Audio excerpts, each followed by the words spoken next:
Hi, and welcome to ThreatTraq Essentials. We're going to take a look at some basic, everyday cybersecurity lessons that we can learn from this week's ThreatTraq stories. I'm here with Tom Hagel. How are you doing, Tom? Doing great. Thanks for having me. Now, Ganesh brought us a story about Emote malware, which has found yet another way to trick people, a new way, where it's trying to convince people that they need to upgrade their Microsoft Word. Tell me about that. Yeah, absolutely. So Emotet is a malware family that's very opportunistic in nature. It's basically targeting anyone online, and it will email the targets, pretty much the general public, to try and convince them to open an attachment in their email. And if they open the attachment, they are presented with a fake screen that says to update their Windows operating system, or in this case, Microsoft Office.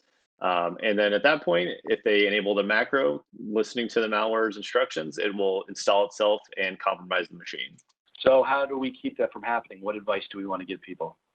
In this case, it really depends on the user being aware of the typical actions that phishing campaigns like this will take. They really should be aware that you should not typically enable macros on any sort of unknown documents that you're not making yourself, and be very careful when you're opening emails. People are constantly taking new approaches to try and convince users to open anything, and just kind of keeping that top of mind is probably the easiest step.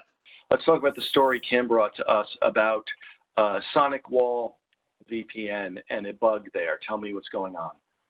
Yeah, in this case, there's a new vulnerability in the Sonic Wall devices where a public-facing device that you can reach from the internet is potentially vulnerable to being exploited by an attacker. In this case, it would allow somebody to denial of service attack that machine, to shut it down, or in this case, execute code on it maliciously to make it do instructions of its own, such as further compromising and so forth. So a very nasty bug, to say the least. And what does one do about that? How do you protect yourself?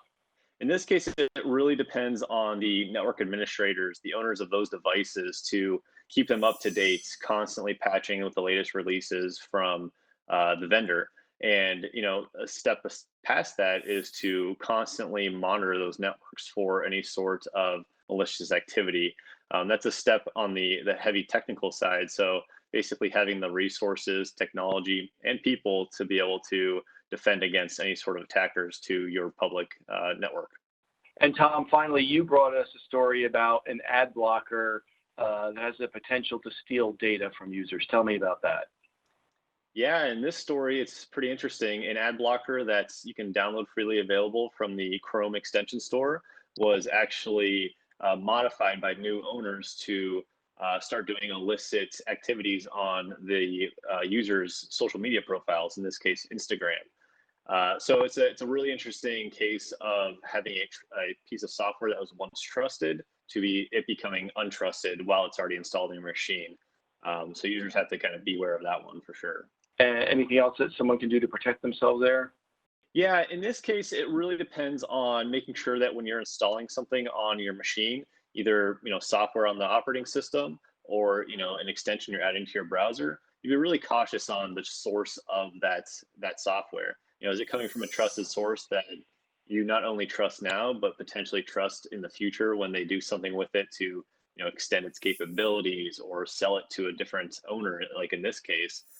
Making sure that you're constantly aware of what's installed in your machine, and then remove the things that are just unnecessary. That's a huge step to avoid cases like this. Well, great. Thank you for all that great advice, Tom. Thank you all for watching. If you want to keep up on this great advice, please like and subscribe below. And if you want to take a deeper dive into any of these stories, please click on the playlist below. We'll see you next time.